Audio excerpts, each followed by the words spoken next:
tell. It's gonna be a great Noel. It's the Advent Calendar House. Muppets, Batman, Smurfs, and even Garfield's Halloween. We're gonna take a trip down memory lane. Frosty, Rudolph, and a bunch you've probably never seen. It's Mike and pals that come to entertain. Turn the knob and lift the latch for fun and laughs that can't be matched. But just beware the icy patch. It's the Advent Calendar House. Hello and welcome to the Advent Calendar House, the official holiday podcast for people who can't stop tripping over their own furniture. And that joke landed about as well as the star of today's special from 1963. It's the Dick Van Dyke Show's Christmas episode, The Alan Brady Show Presents. I am slowly and awkwardly zooming in on a singing child's face, Mike Westfall. And joining me is a fine musician and the even finer host of the Can't Wait for Christmas podcast. It's Tim Babb. Welcome, Tim. Thank you. Fine musician. I don't know. I don't think anyone has ever said that about me, much less that being my top build skill. I gave you the benefit of the doubt. Thank you so much for coming on. Tim, you are a huge Dick Van Dyke fan. How did that start? So my mom really loved the show, and so she would show me reruns growing up, and I just loved it. I just loved the banter. Dick Van Dyke himself is just a national treasure, and then just the interplay between all the characters, I remember one time Rob got amnesia. Yes. And he took the train. Him and Laura got in a fight in that morning, and he said, "I'll be home when I'm home." And then later that day, he gets hit on the head. He has amnesia. He takes the train to a whole other city, and then they cut back to the house, and Sally is talking with Laura, and she's like, "Well, what did he say? What did he say about when he'd be home?" And she goes, "He said he'd be home when he got home." And then Sally goes, "Well, then he's not late." Everything's fine.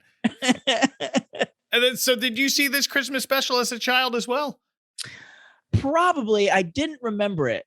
When I did an episode about my favorite Christmas episodes of podcasts, no. My favorite TV Christmas episodes, or in the early days of the podcast, my mom was like, "Oh, you should definitely watch this one." And back then it was on Netflix, and I totally did, but I didn't include it for some reason. Whoops. So I'm glad to have the chance to talk about it now. There we go. Perfect. My Dick Van Dyke gateway drug had to have been Mary Poppins. Oh, for sure. Yeah. But my parents would watch this. I guess it was rerunning on Nick at Night at the time, or who knows, CBS could have been still running it for all I know. But I know that this ended up on one of the oldest VHS tapes I remember having.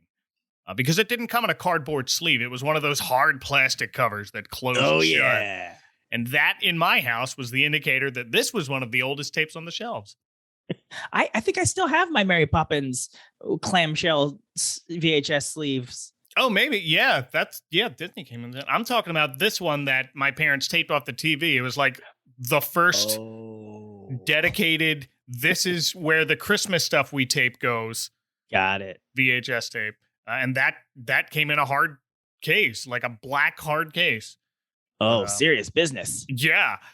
So that could be from 1984 for all I know. But wait, the year or the book? Both. Oh, okay. But I'm going to shout out two other things I associated Dick Van Dyke with as a very tiny child. One was an animated movie from 1975 called Tubby the Tuba, starring Dick Van Dyke as a tuba who leaves the orchestra to find his own song. First you take an oom, then you take a fa. You put the both together, you get oom, pa, pa. It is not streaming anywhere, legally or otherwise, so everybody must have hated it, but I remember watching it a lot. The other thing is a series of fire prevention PSAs from the 80s. Oh, snap. I just saw one of those today. Morbidly called Learn Not to Burn. And the one I remember is him standing in a doorway, and the message was basically, if you're trying to escape a fire and the door feels hot, don't open it. But he's the door. And some kid pushes past him, and he makes the ka-chunk sound that I still make whenever my children will have to walk past me. And then this show and the Christmas special was the one episode that my parents had taped, but it was in the middle of the Christmas tape. So as a kid, I wanted to just fast forward through it. And it's like, this is so long. But I've grown to appreciate it as an adult. I don't even remember what else was on that tape. It was probably more Christmas stuff. I can't remember at this point, but here's a good point to jump into a very brief edition of the history of the Dick Van Dyke Show. Basically.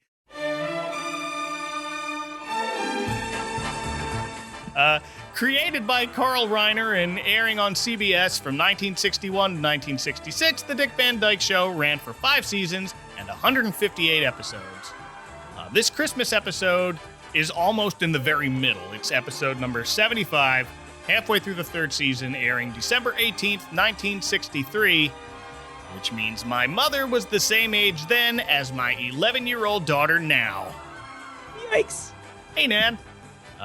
In 2020, New York Magazine's Vulture ranked every episode of the show, and the Alan Brady Show Presents came in at a respectable number 22. Let me guess, the Walnut Alien one was number 1? I think that was 2. No, the number 1 was the Coast to Coast Big Mouth, it's called. It's the one where Laura accidentally tells the world in the game show that Alan Brady's bald. Oh, that's a good one. Yeah. He's so vain that he thought the Christmas show was about him and put his own name in the title. But this is the first time in the whole series we actually see Carl Reiner's face, sort of. Oh, this is the first. Oh, because he was kind of like a Wilson from Home Improvement. Yeah. So you would see like part of his face, like they'd smash a pie in his face, or you'd see him from behind, like George Steinbrenner on Seinfeld. Yes. Yeah, that's what it's most like. Here he's behind a Santa Claus beard, and as the show opens, accompanied by what I'm sure is a group of very nice ladies dressed as attractive elves. Reindeer. Yeah. Oh, they're reindeer, right. They're dressed like elves. He calls them reindeer. All right, fair enough. But before this episode, it was a bit of a running gag that whenever you never saw Alan Brady's face. You'd hear him yelling off screen, or see the back of his head, or his face covered in pie cream. It's the golden age of comedy. I have a couple fun facts about the Dick Van Dyke Show. Yeah, sure.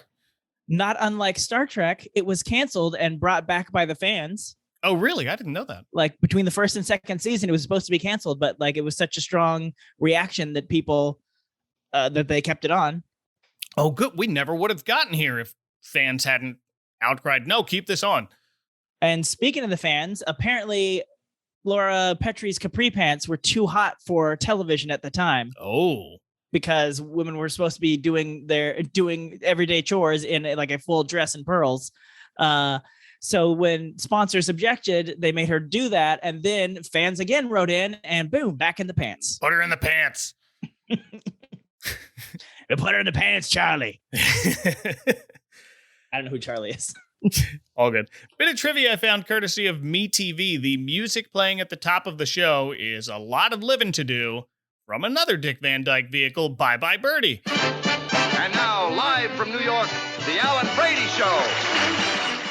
That's the song that plays like at the beginning of this episode as Alan Brady comes in. Not the theme song. I was like, wait, what? That doesn't. No.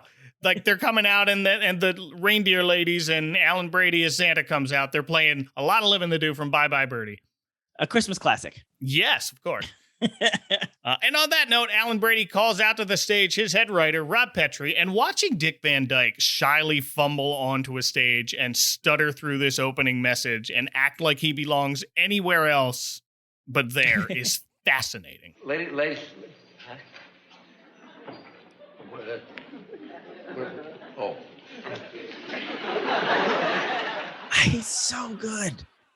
He like his awkwardness, like instead of playing as awkward to watch, it's just, I mean, it's spellbinding to watch like how awkward he is. He has this knack of looking like he's clumsy. Like, yes, he's amazing at dancing like he's bad at dancing. Even in his 90s, did you see him? He came back and did Step in Time a couple of years ago. Yes, and he was in the Mary Poppins sequel. Yes, he was right at the end there. Yeah, that was actually him dancing on the desk. Yep. Dude is twice my age and 3 times better shape.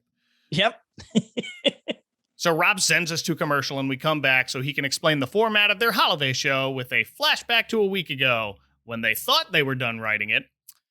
And first, let's introduce Rob's writing partners. We have Buddy Sorrell, played by Maury Amsterdam. Says somebody's kicking at the door. Either that or the termites are taking dancing lessons. Who's been in a couple specials I've already covered. He was in Mr. Magoo's Christmas Carol for a hot second as one of the businessmen in Scrooge's would-be future. And he was in Rudolph's Shiny New Year as the retired year 1 million BC who sings It's Raining Sunshine. And I feel like in both of those episodes, or at least one of them, I mentioned I couldn't wait to talk about Buddy Sorrell, who, if you know anything about Carl Reiner, you can tell in a heartbeat, Buddy Sorrell is based on Mel Brooks. That explains all his... I'd never even thought about that, but yeah, it 100% clicks into place when you say that. It's when I read that, I was just, yep, that's correct. And rounding out the writing trio is Sally Rogers, played by the fantastic Rosemarie. What does Alan want us to do? Well, anything you want. Oh, good. Then during the commercials, I'll advertise for a fella. Sadly, I don't really know her outside this show, but this show is enough. My mom sat next to her at a D23 event. Really? Well, she sat in front of her. She didn't sit next to her. Or, like she was right, they were front back to each other. Yeah. Still, right. One seat away. The vicinity. Less than 6 degrees of Kevin Bacon. There you go. This I didn't know. Rosemarie started as a child singer in the 1920s, which made me realize how I had to say the 1920s because we're back in the 20s. But before her death in 2017, she was the last surviving entertainer to chart a hit before World War II. Oh, wow. Yeah. And one more bit of fun Rosemarie trivia. She was the uncredited voice of Norma Bates in the 1998 remake of Psycho. Wow. I was just listening to a recent episode of yours. I'm not sure when this will drop, but yeah, the Flintstones one. There was somebody who was the uncredited voice of Mrs. Bates for the first 3 Psychos. From the original. Yeah, when I said, wait, really? That's a weird one. And I forget who it is. So the voice of Mrs. Claus here is Virginia Gregg. So the writing team is in their office when there's a knock at the door, and in walks a very tall pile of wrapped presents, behind which is Rob's wife, Laura. It's Mary Tyler Moore. Just what I always wanted, a beautiful wife. I'm not so sure you're going to want me when the bills come in. Who's 26 years old in this episode. Just makes me think of all the things I hadn't accomplished when I was 26 and still haven't accomplished now. She was 24 when first cast as Laura Petrie. If you're keeping score at home, that's 11 years younger than Dick Van Dyke. I've seen worse, so I'm not complaining. No, Mary Tyler Moore was fantastic in everything I remember seeing her in. Yeah, I agree.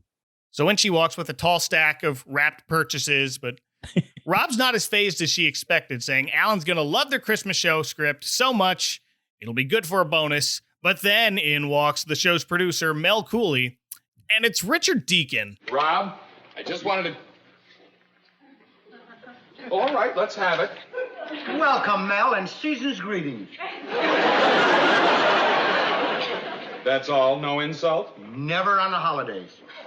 There's another guy I've talked before. He worked with Jack Benny, and he's on that Christmas episode. And he's got the same dry humor here, especially when he's at odds with Buddy, and he even stops speaking and just waits for Buddy's customary insult. Oh, those were my favorites. Not unlike the 2 Old Muppets, just have Buddy roasting Mel. Yeah. Like every episode, I'm like, oh, here it comes. It's the good stuff. Yeah. But not today because it's the holidays.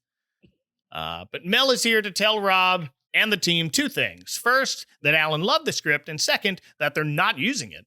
And there goes Buddy's holiday insult fast.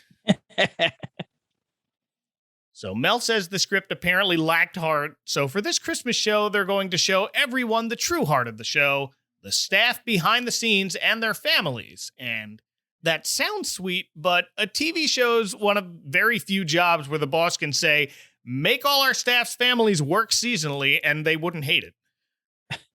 I mean, is this not similar to the plot of Scrooged? Yeah, it kind of is.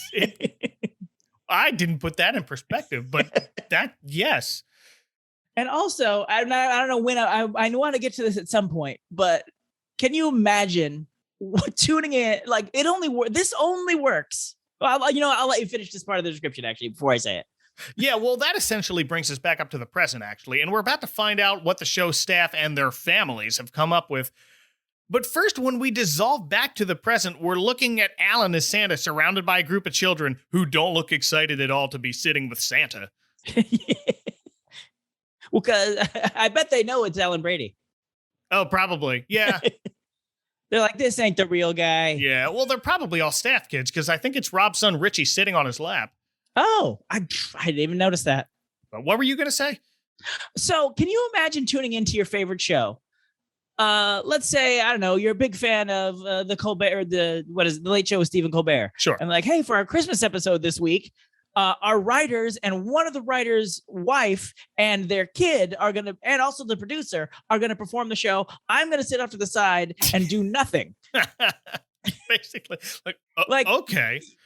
Like that, the Rob Petrie fumbling and bumbling through the intro is funny for us because we know him. But like, if you were watching the lead, right, you'd be like, what? Click. Basically, yeah. I don't know how anybody kept this on after that commercial, but yeah, exactly. There was no like, oh, well, he really hooked me. I got to see what happens after these words from Kellogg's. And here, Alan shouts to Rob, who's now off stage, and there's a completely different set from when we saw him last. So while we were watching the flashback, what was happening on TV? Was Rob telling this story to the camera? I guess maybe, and they were following him and they brought the lights down and he stepped up on him and then the stage managers or whatever changed the background. I hope so. I don't think did they reenact their conversation in their office and film it ahead of time and show that? I mean, that would have at least been more visually interesting. Yeah, but it seems like a stretch in 1963. Yes. But out walks Buddy, Laura, Sally, and Mel in choir gowns, standing together in front of a set of music stands, followed by Rob in a tuxedo, which he was not wearing before.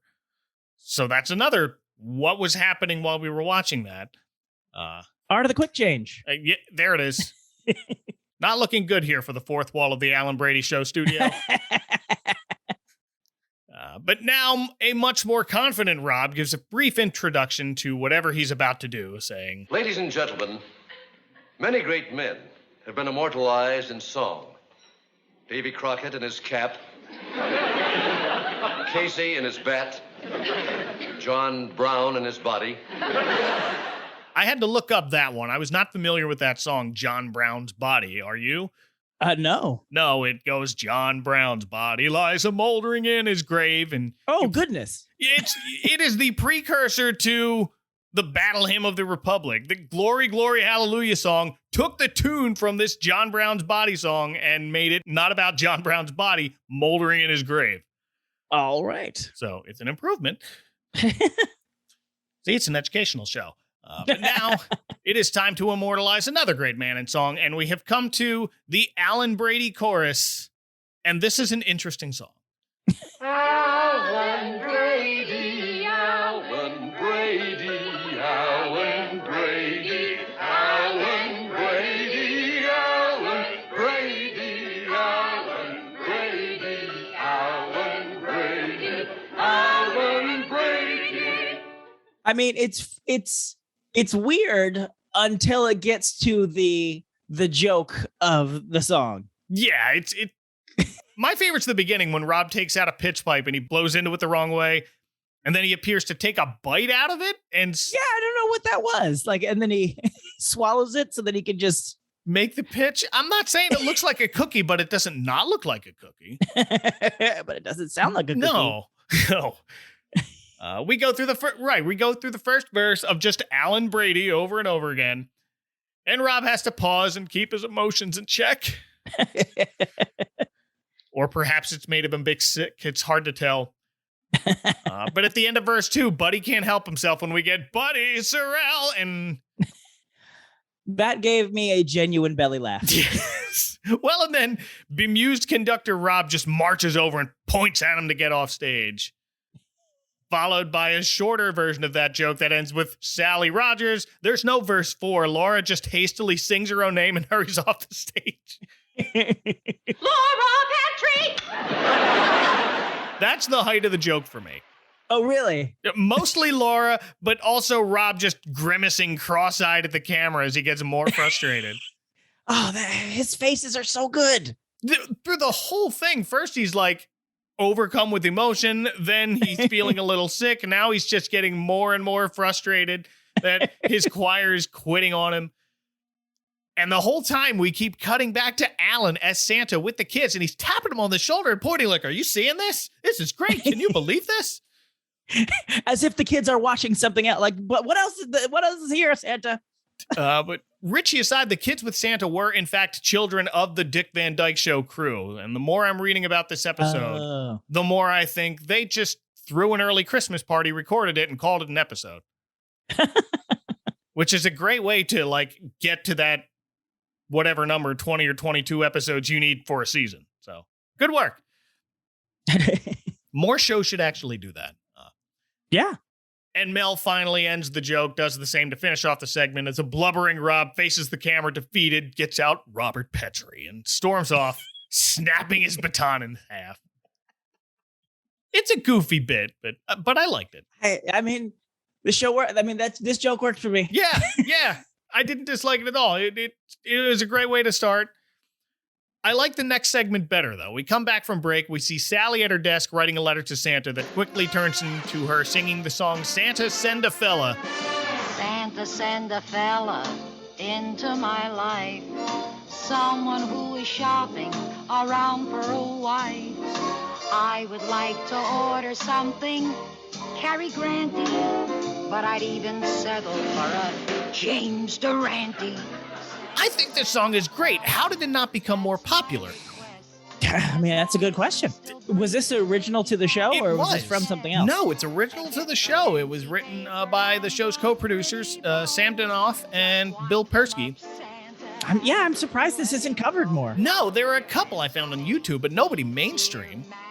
It's not better than Santa Baby, but it's got the same sense of humor. Yeah. I like the line, as long as he's still breathing, he passes the test. And give me an Adam on Christmas Eve. Yeah, that's a solid wordplay right there. And of course, after the song, the showgirl elves from the top of the show wheel in a very large package for Sally, complete with a comically large pair of scissors, which they've used in the show before. Oh, really? So back in the show's first season, there's an episode where Rob has a nightmare that he's a marionette-style puppet being controlled by Laura. Oh, right. And then Mel comes in with the same pair of giant scissors and snips Rob's strings off. That episode was called Washington versus the Bunny. And I guess someone decided we'd better save these giant scissors in case we need them again, and here we are. Yeah, that person's like, saving scissors like a fox. And inside Sally's Christmas package is indeed a fella, but to her disappointment, it's Buddy. Buddy's got a cello. I asked Santa to send me something with a shape like this. Look what I got. Which, fine, it's 1963. But Alan Brady's doing the thing again where he's trying to laugh with the kids. He gives this little girl next to him a little nudge with his elbow. I mean, I guess from the perspective of the audience, at least show me this guy whose name is on the show I came to watch every so often. This is the only bone they're going to throw him. Look, he's watching it and he's elbowing the kids. Yeah, you like that joke, little girl? Cool it, Reiner. Well, Buddy prepares to play something for us on his cello, but he's interrupted by Sally on a piano, the back of which is painted like a brick wall for some reason. Is it supposed to be a chimney and they forgot the fireplace part? She's going to play that in a comedy club later. Oh, okay. She just looked like Charlie Brown poking her head up over the brick wall. I can't stand it, Linus. Maybe it looked nicer in color, but it was weird. But Sally wants to accompany Buddy, insisting she'll be so quiet he won't even hear she's there, which is the opposite of what happens. To no one's surprise. No. And she gets so carried away, it makes Buddy tossing his shoe at her to get her to stop. And in an attempt to perform a solo, Buddy asks Sally if there are any songs she doesn't know, and the only song she doesn't know happens to be Jingle Bells. You don't know Jingle Bells? No.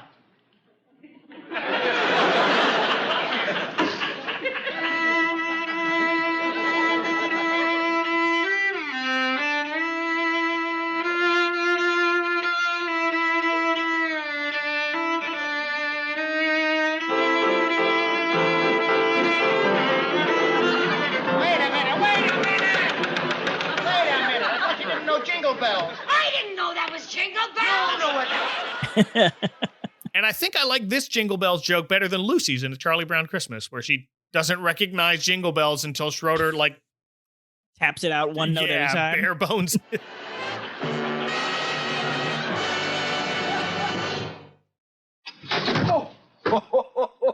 Sure glad there's no fire in here. Or out here. I worry about fires this time of year. What with all these ribbon and wrapping paper and boxes around. Don't ever throw any of this stuff on the fireplace. Throw it away. And your tree. Be sure and check the lights and keep it watered, too, because a dried out tree can go up in flames quicker than you can say ho, ho, ho. So, have a happy holiday. Ho, ho, ho.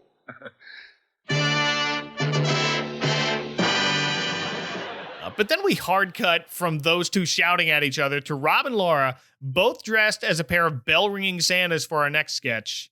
And first off, I really like the backdrop of this scene. It's this large painted backdrop of a busy city corner, and it made it feel like Christmas time in the city. I for the listening audience, I just nodded, which is super helpful on a podcast. And also, both Rob and Laura are wearing these very bulky Santa coats. They kind of look like a couple of bells, which works out in the GIF you posted. Oh yeah, that was the GIF I posted when I said we're recording tonight. They look like they're ringing bells as they're dancing. But before that, Laura's noticeably silent, and Rob walks over and says, Hey, you know something? I think I know what your trouble is. You're not ho-hoing enough. I don't believe I've seen you do one ho all day. Come on, let me see you give out with a ho-ho-ho. Ho, ho, ho. oh, the joke is he didn't realize Santa's a lady.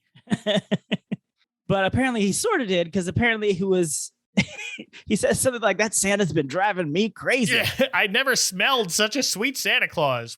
I was like, oh, I think they were skirting the edges of some major issues being brought up. Yeah, well, and that's a choice pickup line. You smell sweet. Did that work in 1963 to anyone? That's not important. What is important is Dick Van Dyke and his long white Santa beard is a nice little preview of what's to come in a couple of years as Mr. Dawes Sr. and Mary Poppins. I realized it as I was pausing to type this note about the sweet-smelling comment, and he's looking at the camera and laughing, and it's Mr. Dawes Sr. about to float up to the ceiling. Oh, right. And then this turns into Rob Santa revealing himself to be a young, self-proclaimed wealthy playboy, and he tries to impress the lady Santa in a song called I Have Everything But You. I got a summer place in Newport. That's rich. When the snow flies, I'm in Nice. This is nice. I could name a couple of Broadway shows in which I have a piece. My Fair Lady? I've got yards and yards of greenbacks and a diamond mine or two. Why are you telling me all It this? seems that I have everything but you. Look, money isn't everything. I gotta say, for the like that other GIF, like they had me in the first half. I was like, really? Where are they going with this? Like, I don't think he really is rich, or if he is, what a goofy thing. Just be like, I'm rich and here's my flex. Merry Christmas. And then it turns out he is in fact not rich, and that is the turn of the song. That he has in fact been lying about all the things he has and all the skill, even the skills he has, that he has none of these things. And that made it incredibly more satisfying to me, although slightly more, even if it could be possible, more unrealistic that the lady Santa is like, I'm all in for this. Yeah. I really don't like songs that try to get cute with one person interrupting during the song, like Laura's doing here. Oh. Maybe it's because I heard too many Disney songs like that, where it's usually like Mickey or Minnie Mouse saying, like, you can say that again. Stop it. Trying to sing a song. There's a Key and Peele sketch like that. Oh, is there? Yes. I can't remember. It's like so this guy, Key gets knocked on the head and he wakes up in like Negro Town. Oh, dear. And Peele is singing about it, and he keeps interjecting with like, wow, it's just like he said. Yeah, can I finish my song? And then he'll sing a little more, and then he'll do the same musical thing like, so everything is different. Yes, it is. Could you please stop talking? Oh, dear. Even the versions with Rudolph, like a light bulb, I just find grating for some reason. But Oh, I was the dude who always did that in our high school quartets when they would rent us out to make money for the choir department, and we'd sing at like grocery stores. Well, maybe, but definitely department stores and whatnot. And like when we'd sing Rudolph, I was always the one like a light bulb. That one like soured to me as a kid, but I was all about Jingle Bells Batman smells. Well, I mean, yes, that's just a classic. Absolutely. But the highlight of this song is the two of them dancing with the big Santa bellies. It's great visually. They really do look like a pair of ringing bells, and they sort of take it in turn, waddling and then hiking up their jackets and dancing a bit more contemporarily. It's cute. Which is the only thing that really makes this song Christmassy at all. Yeah, the fact that they're wearing Santa suits. Other than that, it's just a song. I was like, oh, yes, this Christmas classic. And then they waddle off set to applause, and next we fade into an actual Christmas song, a stained glass window depicting the nativity. And boy, do black and white cameras do this no favors. Like, I wonder if like people at the time were like, ooh, whereas I'm like, ugh, that's just a gray blob of meh. Yeah, I'm sure it was a brilliant window, but the lighting is just so dim on it. But superimposed over this nativity scene is young Richie singing The Little Drummer Boy. Come, they told me, pa-rum-pa-pum-pum. A newborn king to see, pa-rum-pa-pum-pum. I'm not gonna lie, I watched this the whole way through the first time I watched this. But the second time I was like, let me ride that 30-second skip. There's a version of this on YouTube that they just cut this out. But it's a hard cut. It was like somebody, it looked like somebody paused their recording and then resumed it when they knew it was done. And it's a really hard cut because you kind of see the end of this and them clapping. And nary a tear was shed. No, this... I mean, I was going to say, I have no offense to that little kid. He's doing a fine little job, but like, it just didn't, like, it's not an amazing rendition of that song. No. But, I mean, it's fine for a kid, but it's not, I'm not going to be like, oh, I need to add this to my playlist. Yeah, he does a fine job. And in a show known for comedy, there's nothing funny about it. So no, it's Larry Matthews. He's 8 years old in this episode, and he does a fine job. He sings okay. But this is the only part of the special I could remember for a long time because it's in the middle of a tape with a bunch of other Christmas specials. And as a kid, I didn't want to watch it. I wanted to skip to whatever was after it. And as I'm trying to fast through it, this scene always seemed to be the longest to me. Is it over? No, he's still singing Little Drummer Boy. It's only a 2-minute song. But when I'm 8 years old and super impatient, it felt like an eternity. Even when I was riding that 30-second skip, I'm like, come on. We done. Larry Matthews did not continue acting after this show. He did appear briefly as grown-up Richie in the 2004 reunion special, The Dick Van Dyke Show Revisited, which I had not seen before researching this, but it's really sweet. I haven't seen it at all. It's out there on YouTube, not hard to find. I don't really go nuts about TV show reunions like that, especially now that they're doing them for shows that haven't been off the air for even 10 years. Give them a little more room to breathe. Did you see there was a comic relief? I want to say it was 5. The benefit for homelessness, the stand-up comics hosted by Billy Crystal, Rob Williams, Whoopi Goldberg. I want to say it was 5 where they went to it. They brought out Carl Reiner, Dick Van Dyke, Mary Tyler Moore, Buddy Amsterdam, and Rosemary. I think that whoever played Richie wasn't there. And I don't know if he had already passed by then. No, or if he's even passed now. No, he and Dick Van Dyke are the last surviving members of the main cast. I hope Dick Van Dyke never dies. No, yeah, really. But yeah, that was like the introduction for them coming on stage was one of the few times where Billy, Robin, and Whoopi were on stage at the same time, and so they were just riffing on each other. And so this simple intro that was supposed to be like, "Hey, here's the cast of the Dick Van Dyke Show," took 5 minutes of them riffing and changing topics and like making jokes and shouting out to the audience and making each other uncomfortable. Like it went on forever. Yeah. And then when they came out, it was like it was like they didn't acknowledge any of the craziness that had just happened. No, it's just we're here. That does sound familiar, but I haven't seen any of those in a very long time. And like when Robin passed, I went to find that because it's one of my favorite bits of Robin Williams, and it's nowhere on. Like I have it on VHS, but I couldn't. Oh. I haven't been able to digitize it and upload it yet.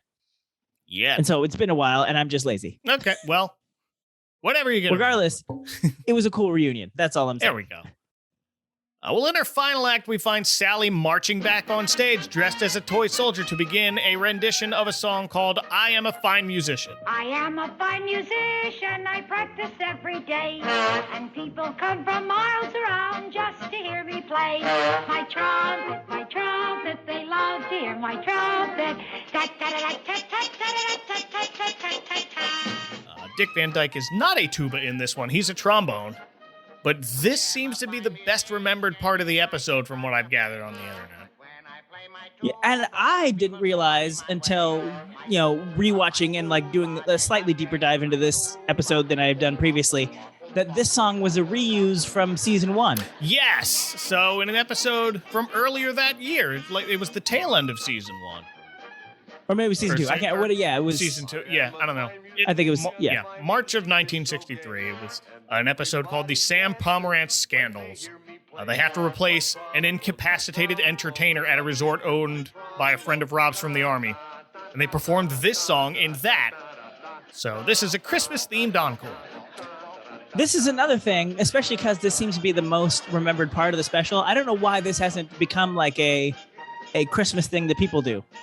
Hey, yeah. Like dress up as toy soldiers and do this bit. They really should. From what I understand, it's an old song. It's not like I'm pretty sure it's in the public domain is what I'm trying to get at. Yes. So we're about to do 6 Degrees of Christmas here, so strap in.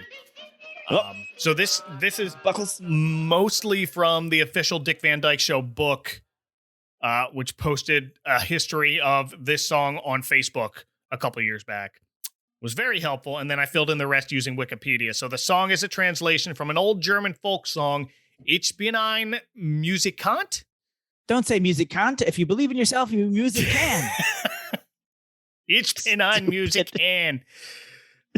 Dick Van Dyke discovered it on a novelty record from 1951 performed by the quartet of Dinah Shore, Betty Hutton, Tony Martin, and Phil Harris. Who, if you don't know by name, Phil Harris is best known to me as the voice of Disney Bears Baloo and Little John. So imagine that singing this. I am a fine musician and I get lots of pay, 'cause people throw me pennies every time I play. That arrangement is credited to songwriters Tom Glazer and Charles Randolph Green. Glazer also performed the children's songs On Top of Spaghetti and Why Does the Sun Shine? Charles Randolph Green, here it comes, arranged the Nat King Cole recording of the Christmas song. Holy moly. So this song is a very distant, very German cousin to that song. And the audience loves it. I mean, why wouldn't you? The 4 Vine musicians come back out after a bow, and then out comes Santa Allen with the kids in a sleigh pulled on by our reindeer showgirls and Mel, who's back in a boring suit. And then, here's the part everyone talks about in this episode. To close out the show, they sing the Dick Van Dyke Show theme song.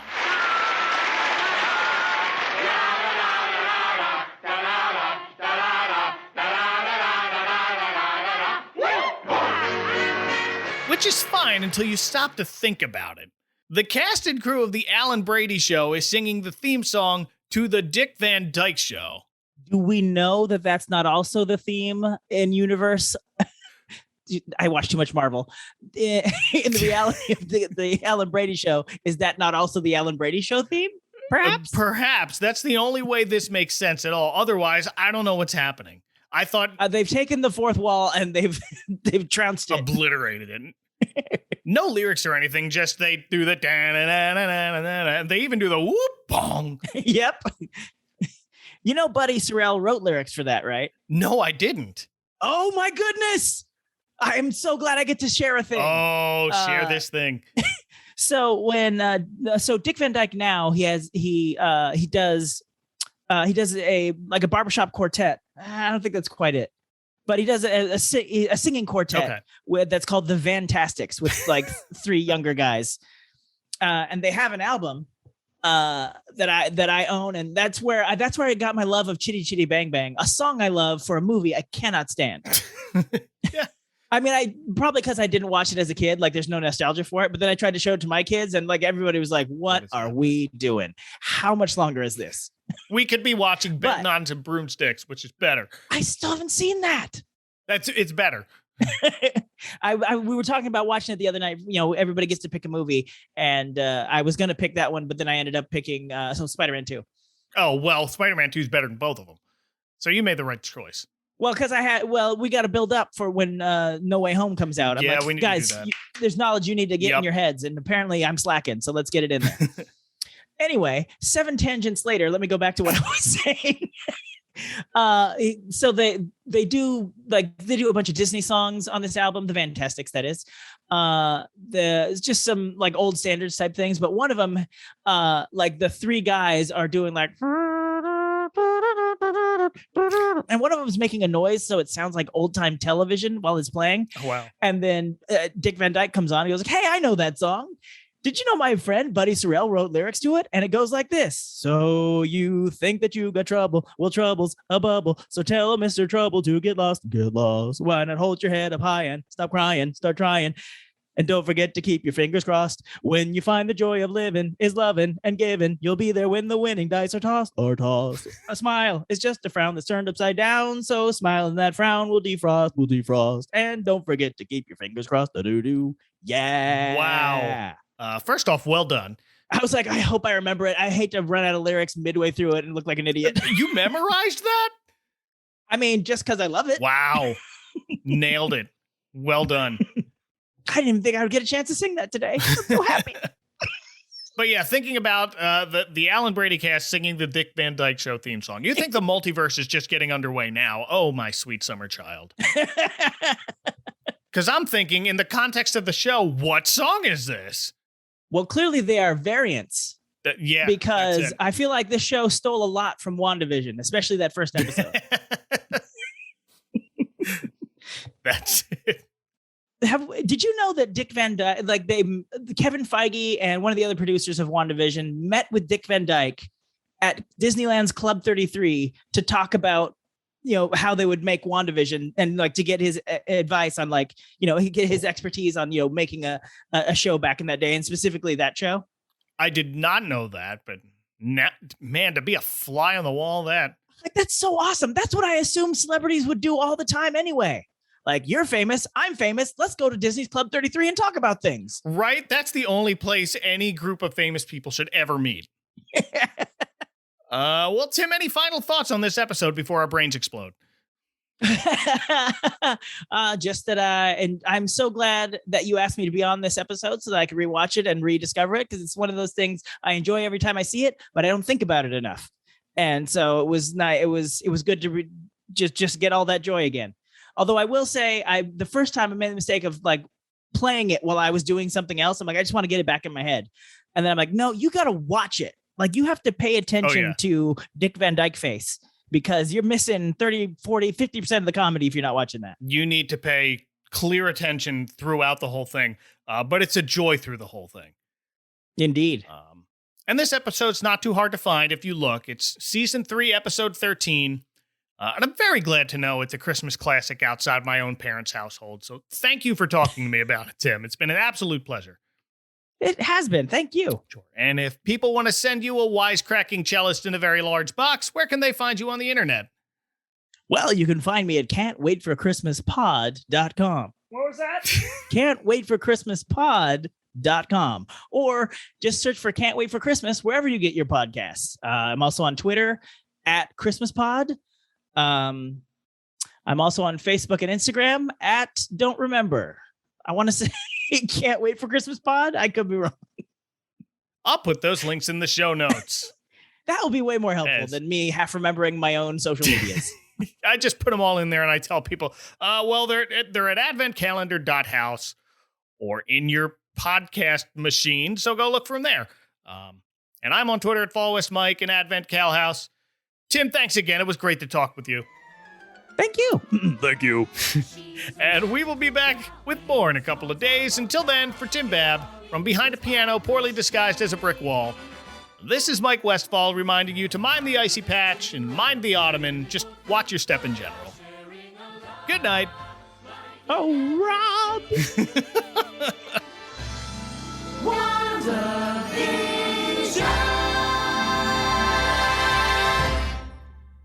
And now, these messages.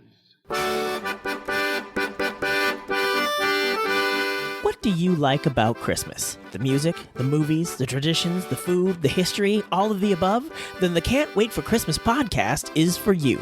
Tune in every month to hear a marginally successful stand-up comedian dig into topics like Charlie Brown Christmas, Bing Crosby, Scrooge, A Christmas Carol, Jingle Bells, Emmett Otter's Jug Band Christmas, The Christmas Truce of World War I, Die Hard, Bethlehem, Gift of the Magi, Haunted Mansion Holiday, Andy Williams, Christmas Lights, Nativity Scenes, Nightmare Before Christmas, Toys R Us, Silent Night, How the Grinch Stole Christmas, Miracle on Christmas Tree, 12 Days of Christmas, The Christmas Tree.